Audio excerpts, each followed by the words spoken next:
Fala galera, bom dia, sejam todas bem-vindas e sejam todos muito bem-vindos para mais um Bora Ler a Bíblia.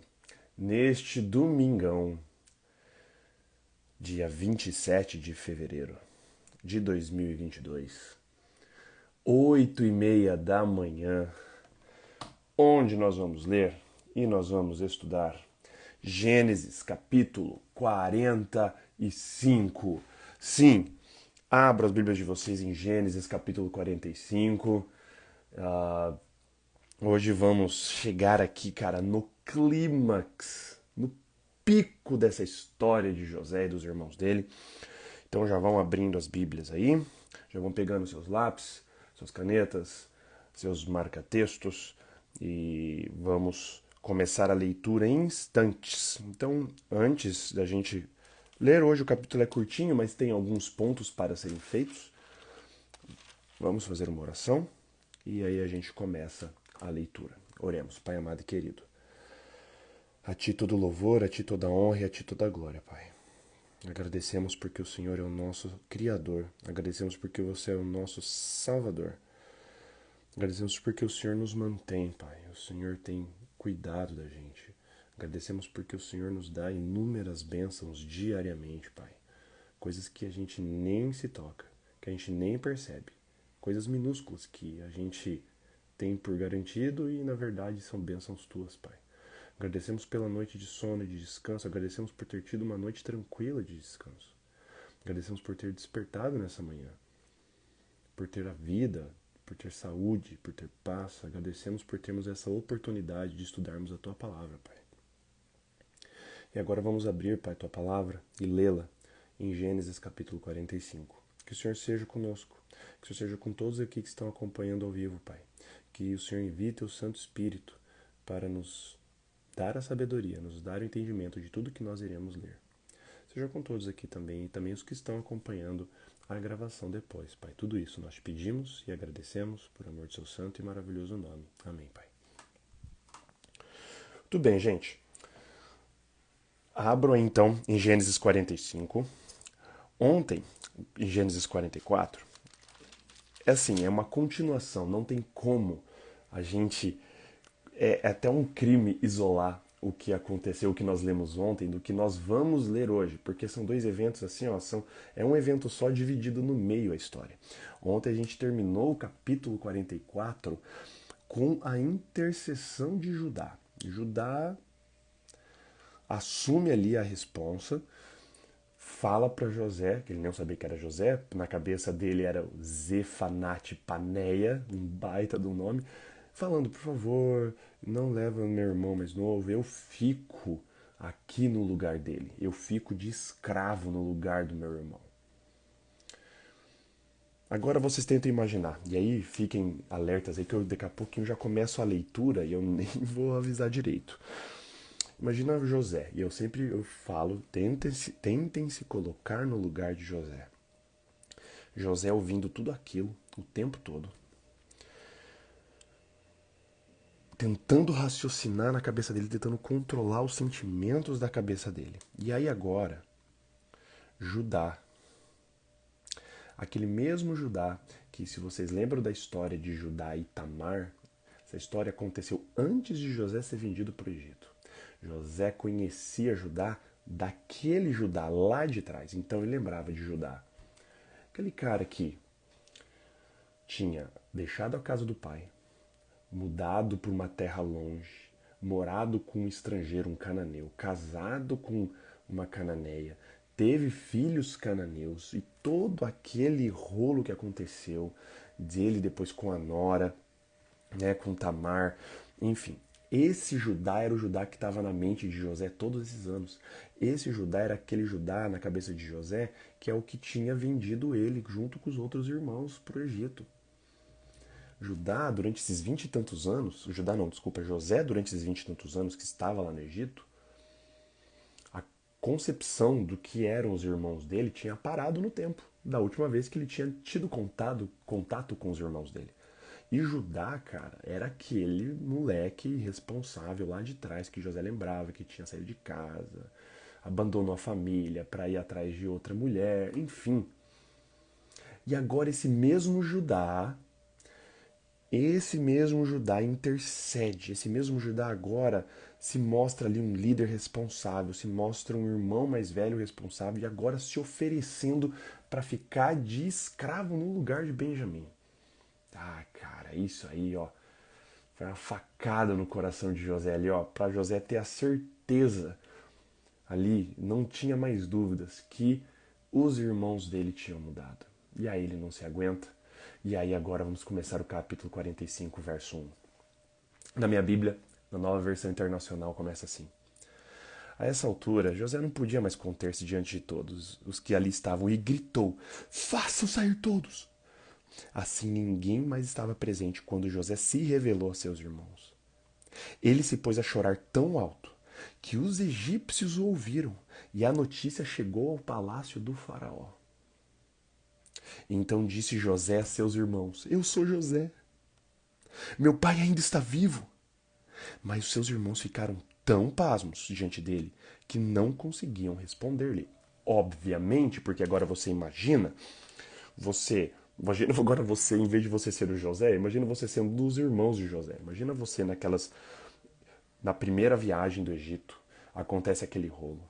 Aí fica o irmão preso. Imagina o irmão que tinha ficado preso, Simeão. Aí os irmãos voltam, você volta do Egito para casa do teu pai. Pede para voltar com Benjamim. Aí volta com Benjamim, todo aquele rolo do negócio. E todo este tempo, José se apresentando para os irmãos como Zefanate Paneia e falando através de um intérprete para eles. Ele falava em egípcio, o intérprete traduzia para o hebreu, para o hebraico, e eles, enfim. Agora, do nada, José fala, eu sou José, na língua deles. Tipo, você imagina o bug que deu na cabeça desses irmãos. Óbvio que eles ficaram pasmados. Óbvio que eles ficaram em choque. Eles entraram em choque, cara, tipo, como assim, cara? Como assim? Que tá acontecendo? E aí José continua, verso 4. Cheguem mais perto, disse José a seus irmãos. Quando eles se aproximaram deles, disse-lhes, eu sou José, seu irmão, aquele que vocês venderam no Egito. Já falou, eu sou aquele, né? E aí, cara, quando fala isso, eu sou aquele que os seus irmãos, vocês venderam no Egito, você imagina o tan, tan, tan, tipo novela mexicana, né? Aquela cara, assim, tipo, Avenida Brasil, que congela a cara preto e branco, assim, da pessoa no final, assim, tipo, meu pai, que a gente tá no sal agora, cara. Mas antes deles esboçarem, ou antes deles tentarem falar alguma coisa, o irmão dele, José, já fala: agora não se aflijam, nem se recriminem de terem me vendido para cá. Galera, para, não fica com peso na consciência, não fica com culpa e nem fiquem com medo. Não se recrimine por serem me vendido para cá, porque olha só, olha agora o que José fala. Pois foi para salvar vidas que Deus me enviou adiante de vocês.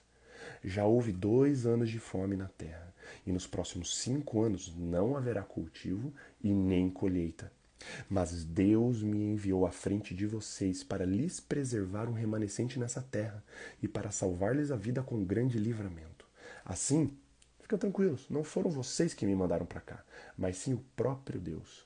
Ele me tornou ministro do faraó e me fez administrador de todo o palácio e governador de todo o Egito. Voltem depressa a meu pai e digam-lhe, assim diz o seu filho José, Deus me fez senhor de todo o Egito. Vem para cá, não te demores. Tu viverás na região de Gósen e ficarás perto de mim. Tu, os teus filhos, os teus netos, as tuas ovelhas, os teus bois e todos os teus bens. Eu te sustentarei ali, porque ainda haverá 5 anos de fome. Do contrário, tu, a tua família e todos os teus rebanhos acabarão na miséria. Vocês estão vendo com seus próprios olhos, e meu irmão Benjamim também, que realmente sou eu que estou falando com vocês. Contem a meu pai quanta honra me presta no Egito e tudo que vocês mesmos testemunharam, e tragam meu pai para cá depressa. Então ele se lançou, chorando sobre seu irmão Benjamim, e o abraçou, e Benjamim também o abraçou chorando. Em seguida beijou todos os seus irmãos e chorou com eles. E só depois os seus irmãos conseguiram conversar com ele. E aqui eu quero fazer uma pausa rapidinha, né? como que José, ele na sua sabedoria, no que ele já tinha passado todos esses anos no Egito, ele já estava se antecipando a qualquer coisa que os irmãos dele poderiam tentar, enfim, falar com eles mesmos. Fala assim, galera, não se culpem, não se aflijam, não fiquem aflitos, não se recriminem por vocês terem me vendido para cá, porque não foram vocês. Olha a visão agora de José. Foi Deus. Não foi vocês. Deus. Se eu fui vendido para cá, é porque Deus permitiu que eu fosse vendido. Porque se Deus não quisesse que eu fosse vendido, eu não seria vendido. É Deus que me enviou aqui para vir à frente para livrar vocês depois. Lembra lá daquele sonho? Ele não disse isso, mas lembrem daquele sonho. Que vocês iam se curvar e tudo mais. Feixes de trigo, né? Representando até a comida ali, tipo, os anos de fartura e aí os depois. Lembra disso? Deus que me enviou para cá. Deus me enviou à frente. Não foram vocês, foi o próprio Deus. E mais, tragam meu pai para cá, porque eu vou sustentar toda a família. Pai, seus filhos, os netos, seus bois, seus jumentos. Pode trazer todo mundo para cá, porque é para isso que Deus me enviou para esse momento aqui. Esse tipo de sabedoria, gente, esse tipo de fé, na verdade, é a fé. É a fé que aquela não é uma fé baseada em emoção, não é uma fé despertada por um sentimento. Essa é a verdadeira e genuína fé de quando você. E aí a gente vai ver isso durante todo o texto bíblico, que a verdadeira fé não é algo despertado por simples sentimentos, porque você se sentiu emocionado e enfim, não. Essa fé aqui, ela é conduzida, ela é produzida quando a gente olha para trás. A gente olha desde lá de trás, anos para trás, e a gente vê a providência de Deus, o livramento de Deus. A gente vê o Deus atuando em pontos chaves da nossa vida, nos conduzindo. E a gente olha para trás. E porque a gente olha para trás e vê a atuação de Deus na nossa vida, a gente pode ter certeza, a gente pode ter a fé de afirmar que Deus tem conduzido você. E eu falo, e eu tenho falado isso aonde quer que eu pregue, todas as vezes que eu vejo coisas assim, eu sempre falo dessa ilustração, que a fé é como a gente estivesse num barco remando. Só que sabe aquele barco que você rema de costas para o alvo e você vai remando, remando, olhando para trás? A fé é justamente isso. A fé é você remar sem saber o que vai acontecer lá na frente, mas você olhando para trás, você vendo Deus atuando na sua vida, você vê Deus, né, você deixando Deus tomar conta da sua vida e Deus providenciando, mesmo que às vezes lá no momento pareceu alguma coisa ruim, mesmo que aparentemente Deus te jogou no fundo de um poço, Deus te levou para ser escravo no Egito. Mesmo que Deus tenha te jogado na prisão, mesmo que Deus tenha permitido alguém te acusar de algo injusto, quando você olha para trás e você percebe isso, você vê que Deus era atuando e Deus não estava te punindo, Deus estava te livrando e Deus estava atuando na sua vida. Isso produz fé. O olhar para trás e reconhecer as digitais de Deus na sua vida nos momentos mais baixos. Isso produz a verdadeira e genuína fé, que não é baseada em emoções, não é baseada em sentimento, é baseado em sabedoria, observação e reconhecimento de Deus nos todos os momentos da sua vida. José não produziu essa fé ali em 6 meses. Isso aqui já tinha se passado mais de 20 anos. E nesses 20 anos, essa fé de José, e aqui vem a parte chave desse capítulo. A fé de José, não só o observar de José não produziu somente a fé, mas produziu o perdão. José já havia perdoado os irmãos dele antes dos irmãos dele aparecerem pela primeira vez no Egito. O que ele estava fazendo aqui durante todos esses capítulos que a gente viu com os irmãos dele era ver se os irmãos dele tinham mudado. Porque no coração dele, José já sabia que ele já tinha perdoado, que ele já não guardava rancor, ele já não guardava ódio, aqui ele perdoa. O princípio do perdão aqui é escancarado. Nós vemos a outra história lá atrás, nós vemos Esaú e Jacó. Jacó se curvando perante Esaú, Esaú já, cara, abraçando e beijando, não precisando falar nada. Aqui também o perdão de José para os seus irmãos. Por mais que os irmãos deles estivessem pasmos, em choque, a fé de José não produziu algo somente para ele. A fé que Deus produz em nós é para o quê? Eu sempre repito isso. É para abençoar, é para impactar as pessoas à nossa volta. Deus está produzindo fé em você, Deus está te abençoando para você abençoar e impactar pessoas ao seu redor. Para você perdoar, para você abençoar, para você reconhecer e mostrar para as outras pessoas que não foi nenhuma outra pessoa a não ser Deus que esteve atuando na sua vida, se você deixou Deus atuar na sua vida. Verso 16. Quando se ouviu no palácio do faraó que os irmãos de José haviam chegado, o faraó e todos os seus conselheiros se alegraram. Para você ver como que José era muito bem quisto em todo o reino. A alegria de José era a alegria de todo mundo torcendo por José, todo mundo queria ver José alegre. Todos, inclusive o faraó, se alegraram. Disse então o faraó a José, a ordem vem de faraó para José: diga a seus irmãos que ponham as cargas nos seus animais, voltem para a terra de Canaã e retornem para cá, trazendo seu pai e suas famílias. Isso é o faraó falando, eu lhes darei o melhor da terra do Egito e vocês poderão desfrutar a fartura dessa terra. Mande-os também levar carruagens do Egito para trazerem as suas mulheres, os seus filhos e seu pai. Cara, eles iriam voltar para o Egito não a pé, eles iam voltar de carruagem, parça. Pensa naquele carro presidencial, pensa no avião presidencial, pensa no negócio mais top. A família iria voltar, as mulheres, as crianças iriam voltar em cima de carruagens, de Canaã até o Egito. Verso 20. Não se preocupem com os seus bens, pois o melhor de todo o Egito será para vocês. Será de vocês. Assim fizeram os filhos de Israel. José lhes providenciou carruagens, como o faraó tinha ordenado, e também mantimentos para a viagem. A cada um deu uma muda de roupa nova, ou aqui roupas festivas, aquelas roupas para ocasiões especiais. Mas a Benjamim deu 300 peças de prata e 5 mudas de roupa nova, ou roupas festivais. Benjamim, de novo, né? O querido, o que todo mundo tinha o carinho ali, o era mais novo, né? E verso 23, e a seu pai enviou 10 jumentos carregados com o melhor do que havia no Egito, e 10 jumentas carregadas de trigo, com pão e outras provisões para a viagem. Verso 24, depois, olha aqui a sabedoria de José de novo. Despediu-se de seus irmãos, e ao partirem disse-lhes, não briguem pelo caminho. Obviamente José, cara, já estava prevendo. Mano, esses meus irmãos, eles vão daqui até Canaã discutindo. Discutindo o quê?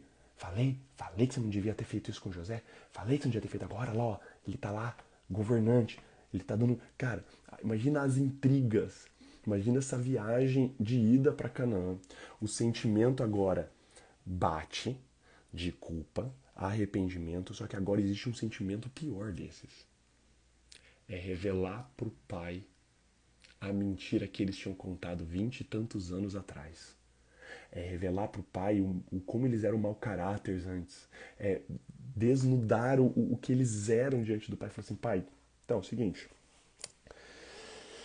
a gente foi lá para o Egito e acontece que o cara lá, pai, o governador, não é qualquer um.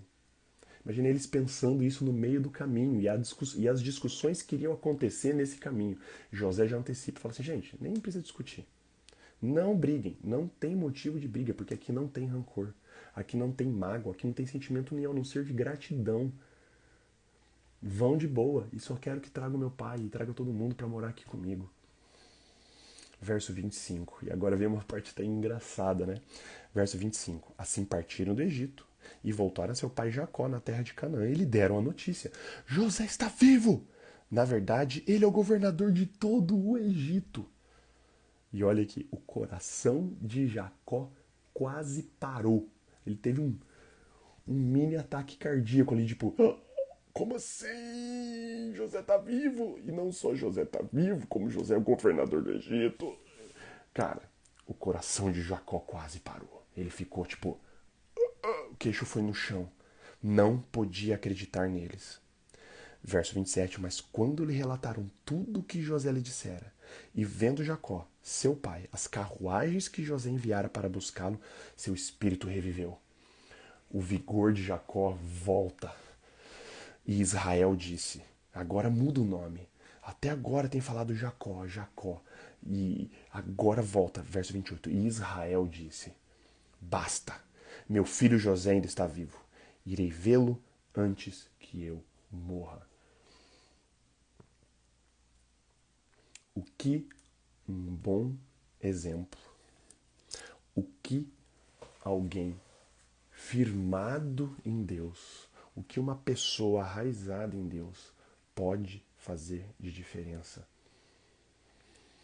Aquela pedrinha jogada no meio do rio, lá atrás, que produz lá no comecinho uns aneizinhos dentro do rio, 20 anos depois produziram ondas que reverberaram e produziram bênção. Os seus atos hoje, pequenos atos, podem reverberar daqui 20, 25 anos e você nem imagina. José poderia ter ido para o Egito e poderia ter escolhido o caminho mais, sei lá, fácil. Ele podia ter ido ser escravo no Egito. Aí a hora que ele estava na casa de Potifar, por exemplo, e a esposa de Potifar ter dado em cima dele, ele poderia ter pensado isso. Eu vou me deitar com ela. Depois eu dou um golpe, mato Potifar, assumo aqui o meu negócio. Ele poderia ter sempre optado pelo caminho mais fácil. Dentro da prisão, ele poderia ter se revoltado. Ele poderia ter dado mau testemunho. Ele poderia ter feito N coisas, N caminhos. Mas José optou pelo caminho estreito. José optou pela fé em Deus. José foi se moldando e foi sendo moldado por Deus ao longo de toda a trajetória dele dentro do Egito, sempre confiando em Deus. Aqui, fechando essa grande história de José que até esse momento, que esse capítulo aqui é o clímax, não nos mostra Deus agindo direcionado, conversando com José, mas mostra José sendo o reflexo de Deus em todos os seus negócios, em todos os seus affairs ali, relacionamento com as pessoas, relacionamento com o dinheiro, relacionamento com Deus. Se José não tivesse sido isso, e se José não tivesse escolhido o caminho estreito, viria os anos de fome, viria essa tragédia e os pais, irmãos, todo mundo ia morrer. Ninguém ia botar fé em José, ninguém ia, enfim. Seus atos aqui refletem para sempre. Faça questão de seus atos hoje estarem sendo guiados por Deus. Coloque-se nas mãos de Deus diariamente, que os seus atos hoje, por mais minúsculos que possam parecer, coisas na sua vida que parecem que estão completamente descambando na tua vida nesse exato momento.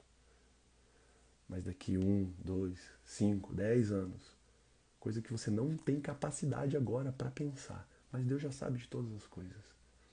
Se você está se deixando guiar por Deus, se você está entregando seus caminhos para Ele diariamente e você está vendo que você está passando por perrengue, não tenha dúvidas que Deus ainda está te conduzindo. Tenha a fé de José, de que Deus está ao seu lado, te conduzindo, mesmo no vale da sombra da morte, Deus está com você. Se tão somente você se deixar ser conduzido, conduzida por Ele. E essa sua caminhada vai produzir fé. E essa fé vai produzir os frutos do Espírito. E os frutos do Espírito vão ser usados para abençoar as pessoas ao seu redor. Vai produzir paciência, vai produzir paz, vai produzir perdão, vai produzir amor, vai produzir tranquilidade, humildade. É sempre um ato de fé, confiar em Deus. Oremos. Pai amado e querido, hoje chegamos no clímax da história de José e nós vimos José se revelando para os seus irmãos pasmos, mas duas coisas me chamam muita atenção nesse capítulo. Primeiro, José reconhecendo a tua mão em todos os momentos, mesmo quando ele estava lá no fundo do poço, literalmente no fundo do poço. Quando ele foi vendido como escravo, quando ele foi preso, acusado falsamente de estupro. Todos os momentos, Pai, José reconheceu a tua providência. José reconheceu a tua mão na vida dele, Pai. Que nós possamos ser assim, Pai. Que nós possamos, primeiro, entregar a nossa vida a Ti. Entregar o controle da nossa vida nas Suas mãos. E quando nós entregarmos o controle, Pai, que a gente solte desse controle. E que a gente possa entender que haverão problemas, haverão dificuldades, mas nós teremos a tranquilidade e a convicção de que é o Senhor que está conduzindo a nossa vida, Pai. E segunda grande coisa que me chama a atenção nesse capítulo, Pai, é o perdão de José. Como essa fé, como ele reconhecer a tua mão, Pai, produziu perdão. Uma das coisas que mais estamos precisando hoje nos nossos dias, Pai, é perdão. Perdão quebra barreiras. Perdão derruba muros. Perdão acaba com guerras. Pai, por favor, produza perdão nos nossos corações. Existe alguém aqui com rancor, amargurado com amigos, familiares. Enfim, Pai, trabalhe no coração dessa pessoa para que ela possa perdoar. Porque muitas vezes esse perdão não vai nem fazer bem para outra pessoa, vai fazer bem para ela mesma. A inveja, o orgulho, a mágoa, o rancor, Pai, corroem a gente por dentro. Por favor, Pai, que a gente possa ter essa fé de olhar para trás e ver a Tua mão e que a gente possa perdoar mais as pessoas.